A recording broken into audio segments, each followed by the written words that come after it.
everyone. We're here at the American Library Association at McCormick Center in Chicago. And I'm here with Noemi Figueroa Soulet. Did I say that? I hope I said that correctly. And her book is The BORINQUENEERS, and a pictorial history, visual history of the 65th Infantry Regiment. So who were the BORINQUENEERS? They were the only Hispanic-segregated unit in Army history.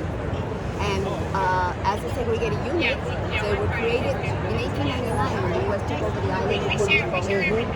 In World War I and World War II, they participated, but didn't see combat because they were segregated.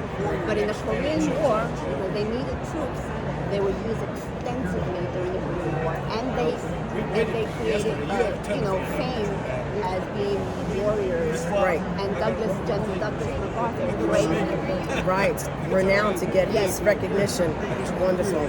And what's your own personal connection to this regiment? Well, initially I didn't think I had a personal connection. I just thought it was a fascinating story that had not been documented. So initially I did the film, Right. which is it was a broadcast on PBS, and it was the visual, video, the documentary film on the history of the 65th Infantry Regiment.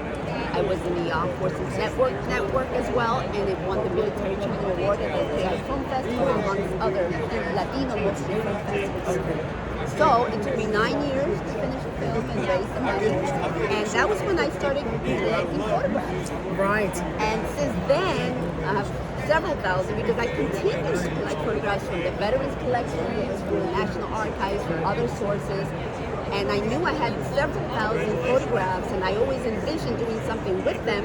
When the COVID quarantine came along, it was a perfect time to buckle down. Right. And then I put these photographs in the book, separated by chapters with historical content, and using veteran quotes from the many, many interviews I've done with veterans to create the book. And I think it's so important that you did it in the time frame that you did, because many people want to honor these people, understand them. My husband served 21 years in the Navy, and what happens is time passes, and then those people are older, their memories aren't the same, and then they're gone. So important to do work like this. What made you decide, obviously you had this incredible portfolio of all these images, but what made you decide to make it a visual history? I'm basically a visual person, and I believe a picture's worth 1,000 words. And there are some people that there have been books written already on their history. Right. For those who are interested, they can find books like that. But all these photographs, some of them are so rare. They have never even been seen. I mean, really, they're treasures. And some people who prefer to just watching the photographs, their captions that explain the photographs, and with the chapter content, you can learn a lot about the history without reading. It's not like reading a history textbook, it's just reading these personal accounts that go with the photos.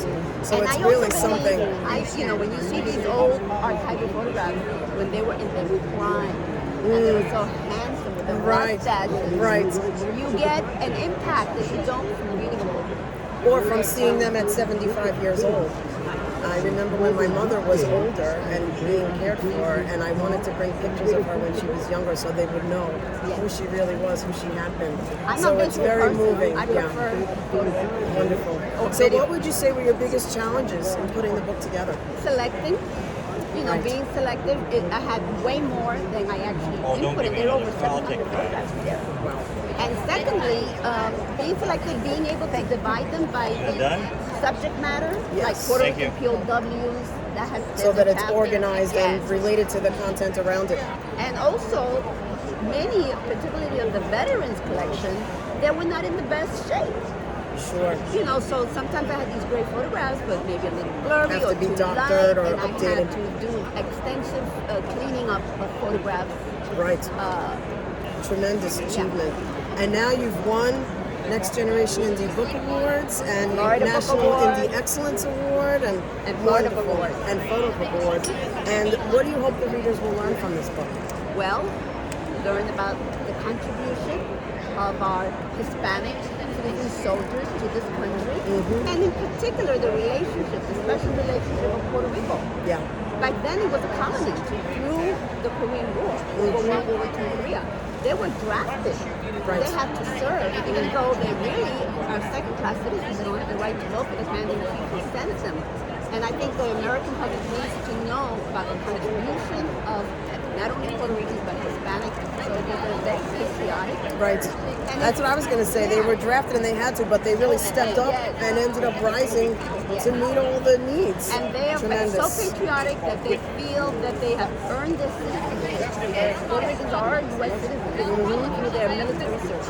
I just want to show for a moment this back cover because this is just the slightest sample of the over 700 images in this book of visual history.